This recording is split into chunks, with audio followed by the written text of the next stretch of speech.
The guy's locker stood open like a mouth that forgot what it wanted to say.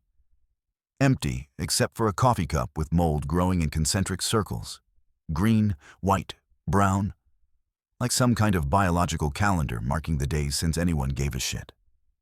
Martinez had been gone 2 weeks. Just didn't show up one Monday. No call, no note, nothing. The kind of disappearing act every postal worker dreams about, but never has the balls to pull off. I stared at that cup thinking, good for you, Martinez. Good for you. The supervisor, a walking ulcer named Hendricks with a face like a fist that had punched too many walls, called me into his office. You're covering Martinez's route until further notice. I got my own route. Not anymore. Thompson's taking yours. You get Martinez's. Why me? Because Martinez liked you. He said it like it was an accusation. Maybe it was. If you're listening to this and thinking there's something here about how the system grinds people down until they vanish, you're getting it. Hit that subscribe button. We're just getting started. Martinez's route was in Echo Park, back before it got all cleaned up and expensive. This was when it still had the dignity of decay, when poor people could still afford to live there and suffer in peace. The houses leaned into each other like drunks, sharing secrets. Dogs that looked like they'd given up on life watched me from behind chain-link fences. The first house was a yellow bungalow with bars on the windows. An old woman answered, maybe 70, maybe 100. Hard to tell with some people. The poverty ages them differently. You're not Martinez, she said. No. Where's Martinez? Don't know. I'm covering his route. She looked at me like I was personally responsible for every disappointment in her life. He owes me $3. From the lottery tickets, I won. He was supposed to bring my money. I had no idea what to say to that. Martinez was running some kind of informal lottery operation on company time. Of course he was. We all did something. You had to, or the monotony would kill you slower than anything else could. I'll look into it, I said, handing her the mail. 3 bills and a postcard from Reno. Nothing worth the walk to the mailbox. You better, she said, and closed the door. The second house. Nobody home. I left the mail, Victoria's secret catalog, and a past due notice from the gas company. The American dream in 2 pieces of paper. Third house. A man in his 40s, overweight, wearing a bathrobe at 2 in the afternoon. Martinez coming back? He asked. Don't know. He owed me money too. Tell him Carl remembers? I'll tell him if I see him. You won't see him, Carl said with certainty. Nobody sees him now. That's the point. He closed the door, and I stood there thinking about that. The point of disappearing is nobody sees you. Obvious when you think about it. But most people spend their whole lives being seen, being accounted for, punching in and punching out, proving they exist to systems that don't care if they do or don't. I kept walking. The bag got heavier. It always does. Not because of the weight of the mail, but because of the weight of delivering it. The repetition, the sameness of it. Door after door, mailbox after mailbox, bill after bill, junk after junk. A dog started following me around the 4th block. Brown mutt, ribs showing, one ear torn. Looked like life had used it for practice. It kept a distance of about 10 feet, never getting closer, never falling back. You one of Martinez's? I asked it. The dog didn't answer. Dogs never do, which is one of their better qualities. At a blue house with a garden that had given up trying, a woman in her 30s came out. She had that look, the one that says life hasn't worked out like she planned, but she's still showing up for it anyway. You're not Martinez, she said. No. Is he okay? That stopped me. Nobody else had asked if he was okay. They wanted their money, their lottery winnings, their regular schedule. She wanted to know if he was okay. Don't know. He just stopped coming to work. She nodded slowly, processing this. He talked to me sometimes, about books. He was reading Dostoyevsky. Said it made him understand himself better, which mostly just made him more depressed. She smiled a little. He had a good sense of humor about being miserable. That's something, I said. It is, she agreed. Most people are miserable without the self-awareness to make it interesting. I handed her the mail. A magazine called Modern Living, There's a Joke, and a letter with a return address from a law firm. Nothing good ever comes from a law firm. If you see him, she said, tell him Claire says hi, and that I finished The Brothers Karamazov. He'll know what that means. I'll tell him. But I knew I wouldn't see him. You could feel it. Martinez had done what everyone thinks about doing, but never does. He'd walked away from the route, the routine, the requirement to be where you're supposed to be when you're supposed to be there. Hey, I need something from you here. Tell me in the comments where you're listening to this from. And give this story a rating so far, 0 to 10. I want to know if this is landing or if I'm just talking to myself here. The houses kept coming. The mail kept coming. The day kept coming at me like it had somewhere to be, and I was in the way. At a corner store, I stopped for coffee. Bad coffee. The kind that's been sitting on the burner so long, it's achieved a kind of transcendence through pure bitterness. The guy behind the counter, Indian or Pakistani, maybe 50, looked up from a newspaper. You're not Martinez. Christ, I was getting tired of that sentence. No. He comes in here every day, 12:30 like clockwork, coffee, black, no sugar. Sometimes a lottery ticket. We talk about baseball. He likes the Dodgers. I tell him they break your heart. He says that's why he likes them. Sounds like Martinez, I said, even though I barely knew the guy. He quit? Maybe. Or maybe something else. The store owner nodded. Something else is usually what it is. The job, it breaks you down, little by little, like water on a rock. You don't notice until one day you look in the mirror and there's nothing looking back. I paid for the coffee and left. The dog was still waiting outside, maintaining its 10-foot distance. We walked together, not together. The route took me into an apartment complex, one of those places built in the 60s when they thought modern meant concrete and angles that hurt to look at. Mailboxes and a bank in the lobby, most of them jammed so full you could barely fit anything else in. Catalogs nobody ordered. Credit card offers for people drowning in debt, circulars for sales at stores that closed years ago. I was sorting mail into boxes when a kid came down, maybe 20, wearing clothes that cost more than my rent. Tech worker probably, gentrification in human form. You're not the regular guy? He said. No. Good. That guy was weird, always trying to talk to people. I just want my packages, you know. I don't need conversation. I didn't say anything. What was there to say? This kid represented the future, and the future didn't want to talk to its mailman. Didn't want to talk to anyone, probably. Just wanted things delivered to doors, once fulfilled by apps, life reduced to a series of transactions that never required eye contact. Martinez must have hated this building. Back outside, the dog was waiting. I shared some of my gas station sandwich with it. Turkey on white bread that tasted like the idea of food rather than food itself. The dog ate it anyway. Dogs are realists.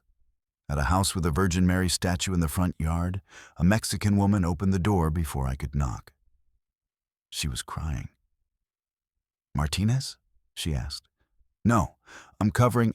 Where is Martinez? She said it with an urgency that made my stomach drop. I don't know. He stopped coming to work. He was helping my son. My son, he has problems. Addiction. Martinez was talking to him, helping him. My son, he listens to Martinez. Not to me, not to his father, but to Martinez. And now, she couldn't finish. Didn't need to. I handed her the mail. More bills, always bills. And she took it without looking at it. If you see him, she said, tell him Rosa needs him. Tell him Miguel needs him. I'll tell him. Another lie. They were piling up like the mail. I kept walking, kept delivering, kept being the wrong person in Martinez's place. Every door held a piece of him, a fragment of a life I was now responsible for maintaining, even though I hadn't signed up for it. At a small house with a garden that actually looked tended, an old man was watering tomatoes. He looked up as I approached. "You're not Martinez." "No." "He's not coming back, is he?" It was a statement more than a question. "Probably not." The old man nodded, kept watering. He told me once he felt like a ghost. Said delivering mail was like being a ghost that people could see but didn't really notice. Present but not present. Necessary but invisible. That sounds about right. I told him that's everyone's job. We're all ghosts to someone. The trick is finding people who see you as real. He find any? The old man shrugged. Must not have found enough. I gave him his mail, a pension check and a medical bill, and moved on. The dog followed. The day dragged. The bag got heavier even though it was getting emptier. Physics doesn't explain that, but anyone who's done this kind of work knows it's true. By 4 o'clock, I was on my last street. The houses here were bigger, nicer. Trees that someone actually pruned, cars that weren't held together by hope and duct tape. This must have been the part of Martinez's route that reminded him daily of what he didn't have. At a Tudor revival that probably cost more than Martinez would earn in a lifetime, a woman in yoga pants answered. She had that look, the kind that comes from never having to worry about money, from living in a world where problems could be solved by writing checks or making calls to the right people. "Oh," she said, "you're not our regular postman." "No." "Where is he? The Mexican fellow?" Martinez wasn't Mexican. He was from El Salvador, I'd heard someone say. But to her, anyone brown was Mexican. "He's not on this route anymore." "Oh, good. He made me uncomfortable. Always too friendly, you know. I prefer someone who just leaves the mail and goes." I looked at her and felt something old and familiar rise in my chest. Not anger exactly.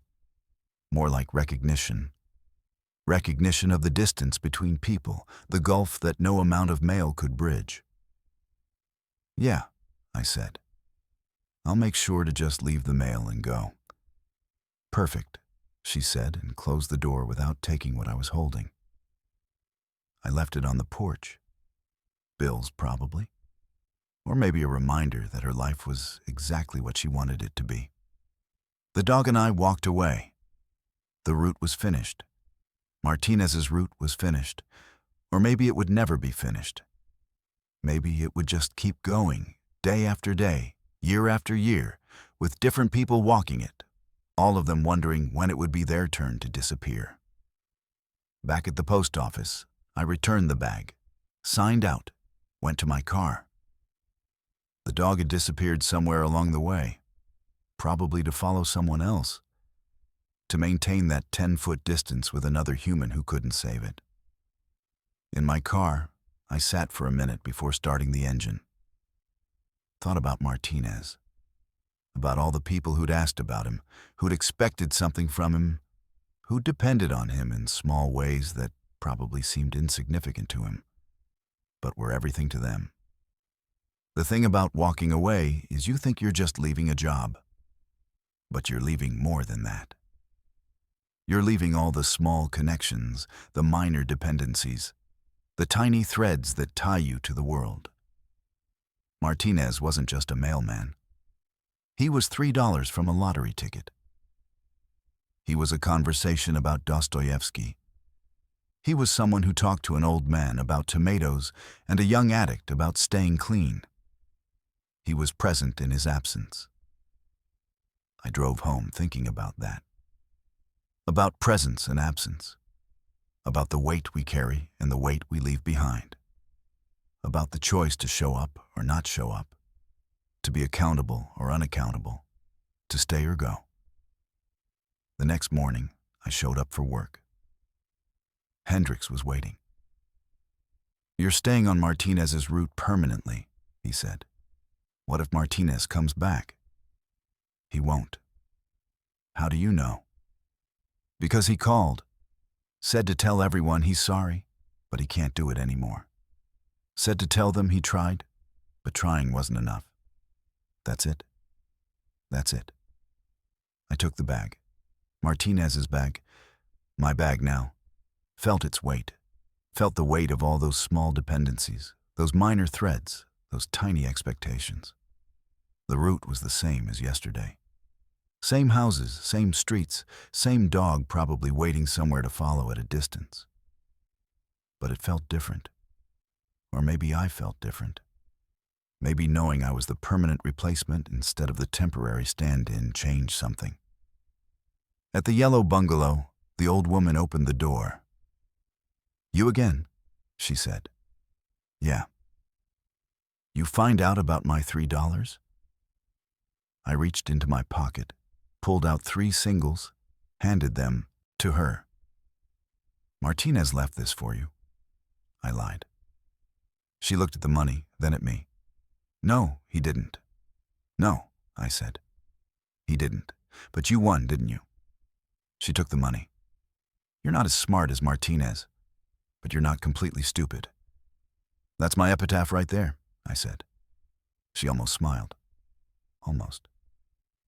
At the blue house, Claire was in her garden, pulling weeds. She looked up when she saw me. "Still not Martinez," she observed. "No, but I have a message. He says he finished reading." It was a lie, but it felt like the kind of lie Martinez would have wanted me to tell. "Really? Really?" She stood up, brushed dirt from her knees. "What did he think?" "He said it made him understand himself better, which mostly just made him more depressed." She laughed. Actually laughed. "That sounds like him. Tell him I said Dostoyevsky will do that to you, but at least you're not alone in it." "I'll tell him," I said, knowing I wouldn't because I couldn't. At the corner store, the owner was behind the counter again. "Martinez's replacement," he said. "Yeah." "You like baseball?" "Not really." "Good. Then we can talk about something else. You like coffee?" "I like it better than I should." He poured me a cup without asking. "On the house, Martinez was a good customer. You should be too." I took the coffee. "I'll try." "That's all anyone can do," he said. "Try." The route continued. House after house, person after person.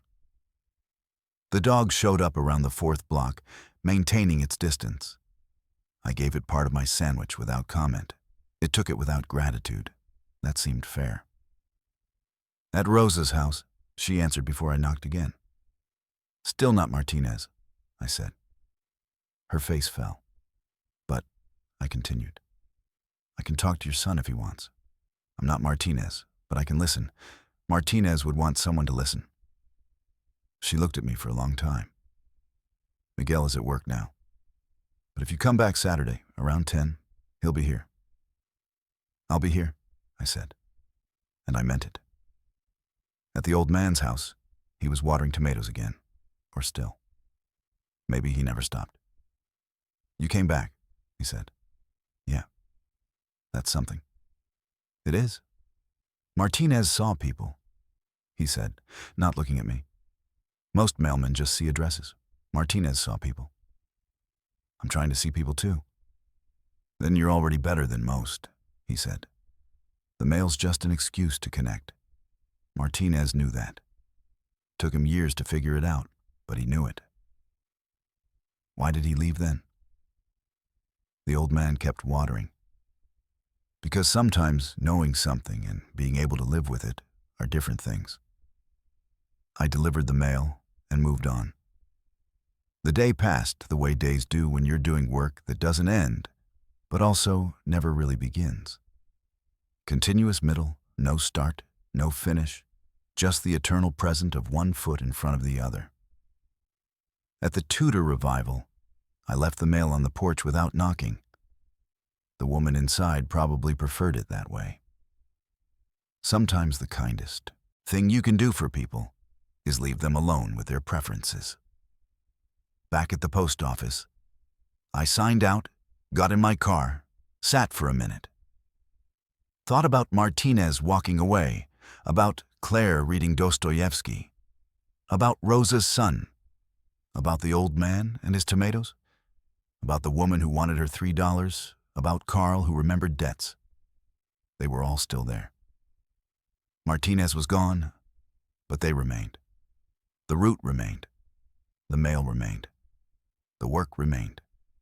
And I was here, walking it now, carrying the weight of it, of all those small dependencies and minor threads and tiny expectations that add up to something bigger than you realize, until you try to walk away from it. Maybe Martinez understood that. Maybe that's why he couldn't just disappear quietly. Maybe that's why he called in, left a message, tried to explain. Because even when you walk away, you're still connected. The threads stretch, but they don't break. Not completely. I started the engine and drove home. Tomorrow I'd do it again. And the day after that. And after that. Until eventually I'd either find a way to see the people instead of the addresses, or I'd become another Martinez, another ghost who decided the threads were too heavy to carry. The next week passed like weeks do when you're new to something that's old. You notice everything because it hasn't become routine yet. The way certain dogs bark at certain times. How Mrs. Chen always has her mail organized before you arrive. How the house on Alvarado has wine chimes that sound like they're trying to say something but can't find the words. I learned the rhythm of the route. The steep driveways you approach from the side so you don't slip. The mailboxes that stick and the ones that practically snap your fingers off. The houses where people wait for you and the houses where people hide from you. On Thursday, I found an envelope in Martinez's old locker. Must have fallen behind something, been stuck there since before he left. It wasn't sealed. Inside was a note in handwriting that looked like it had been written quickly, maybe desperately. To whoever takes this route, I'm sorry for leaving. I'm sorry for the people who depended on me. But I couldn't be a ghost anymore. I couldn't be the person who appears and disappears and has no life except in the spaces between other people's mailboxes.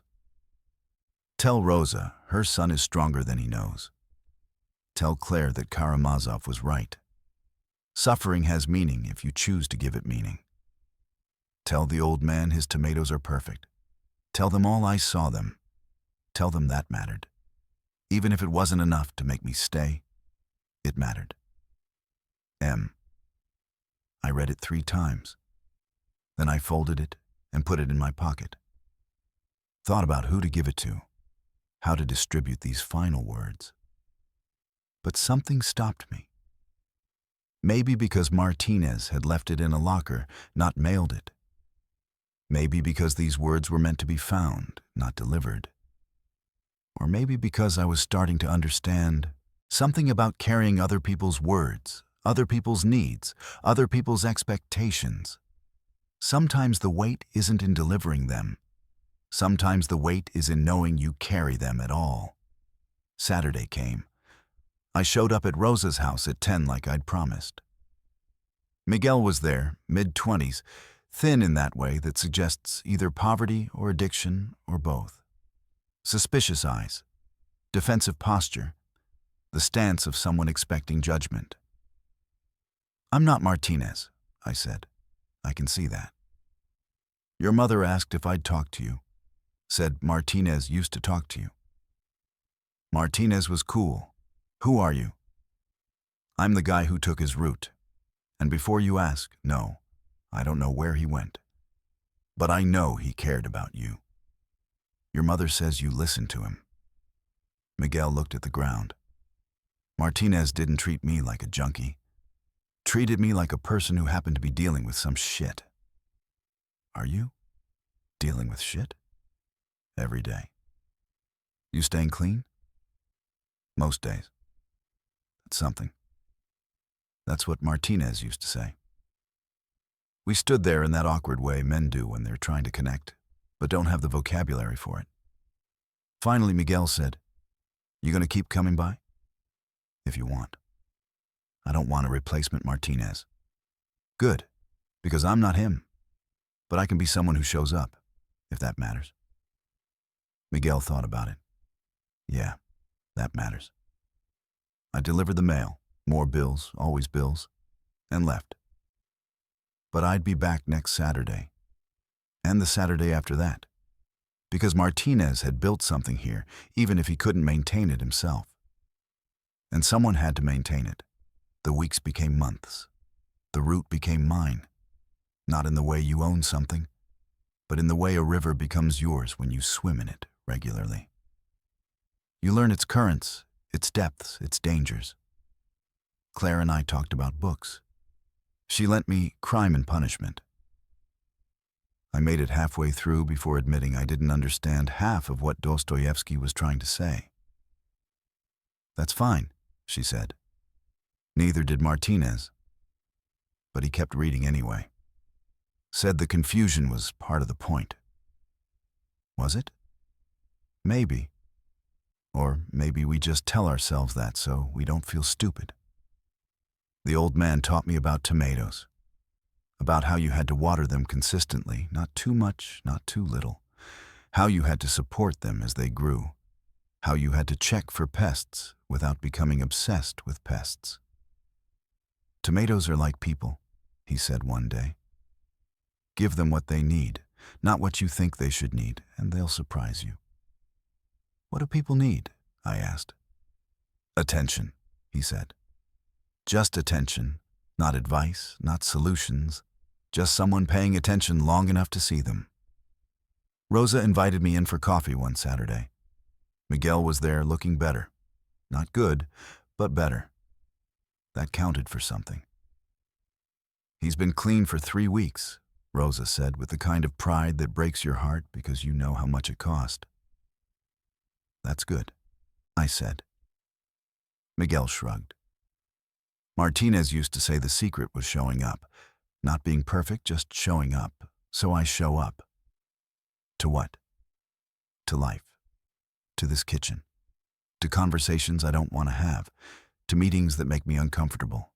I show up anyway. I drank the coffee even though it was too sweet and thought about showing up. About how that's what Martinez did for however long he did it. Until one day he couldn't anymore. About how I was showing up now, taking his place, carrying his weight. The route taught me things the way repetition teaches, through accumulation rather than revelation. I learned that Mrs. Kim always had exact change for packages and would be offended if you didn't take it. I learned that the house on Bonnie Bray had a cat that would attack you if you wore red. I learned that Tuesdays were pension check days, and you had to be careful not to bend those envelopes. I learned that being a mailman meant being a witness. You saw things, saw patterns, saw the man on Sunset who got progressively thinner until the hospice care started coming. Saw the woman on Mohawk whose boyfriend moved in, moved out, moved back in, moved out for good. Saw the house on Delta that went from neat to neglected to bank-owned. You couldn't help these people. Wasn't your job to help them? Your job was to deliver mail. But you saw them anyway. And being seen, Martinez's note said, mattered. 6 months in, I got called into Hendrick's office again.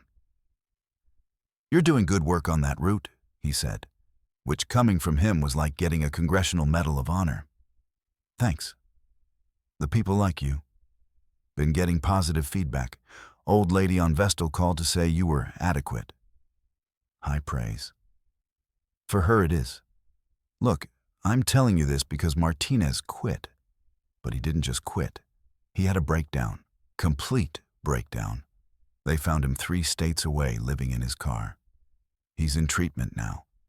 Probably won't ever carry mail again. I didn't say anything. What was there to say? I'm telling you this because I don't want you to think walking away is always an option. Sometimes walking away is just running. And running doesn't solve anything. It just changes the location of your problems. Is that in the Postal Service manual?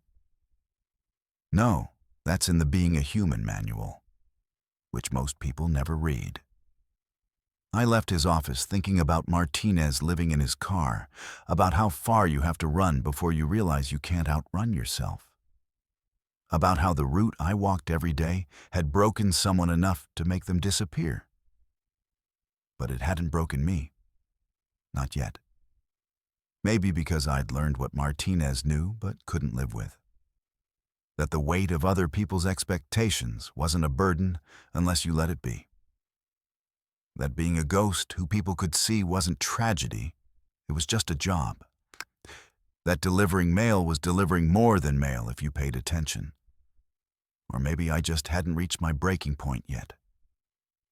Maybe it was coming.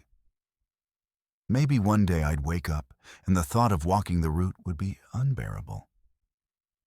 Maybe I'd understand Martinez better when I couldn't do it anymore either. But that day wasn't today. Today I showed up, put on the uniform, loaded the bag, walked the route. Delivered mail to people who expected it, who needed it, who depended on the routine of it arriving at the same time every day.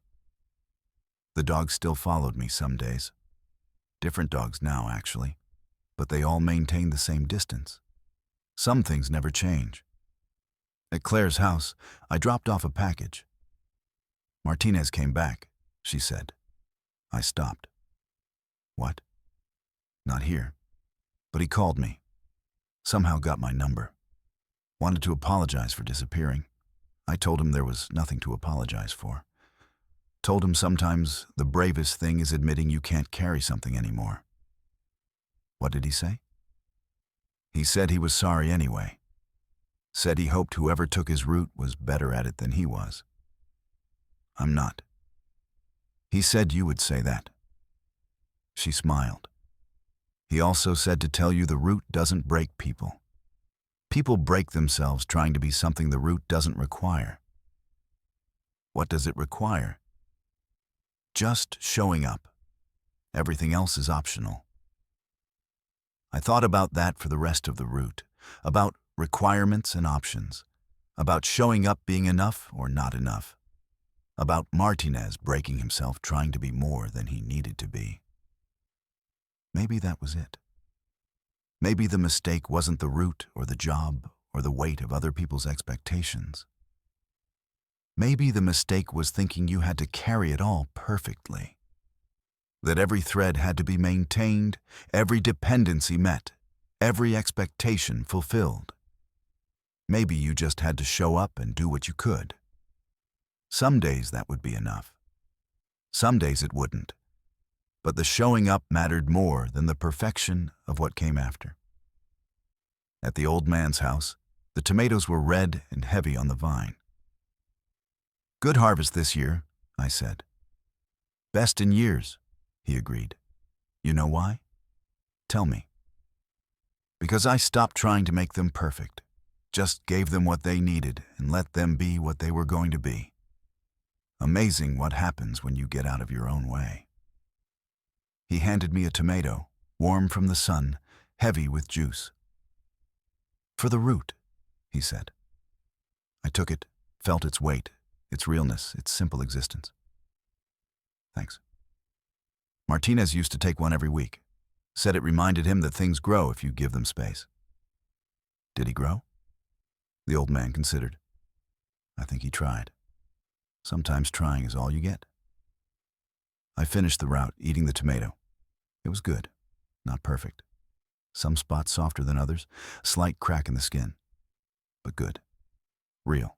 Present. Back at the post office, I cleaned out the truck, signed off on the timesheet, prepared to leave.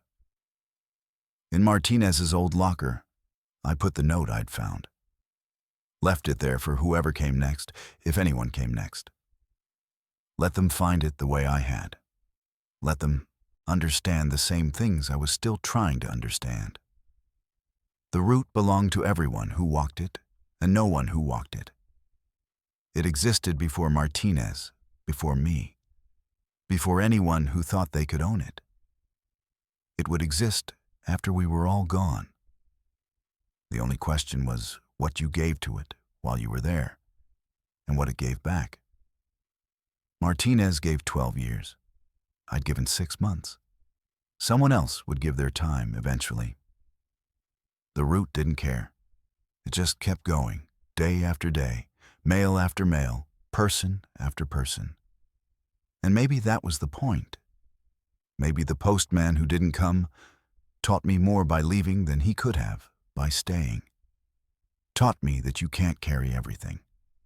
That some weights are too heavy, and that's okay. That walking away isn't always weakness, and staying isn't always strength. Sometimes it's just about knowing which choice lets you live with yourself when the day is done.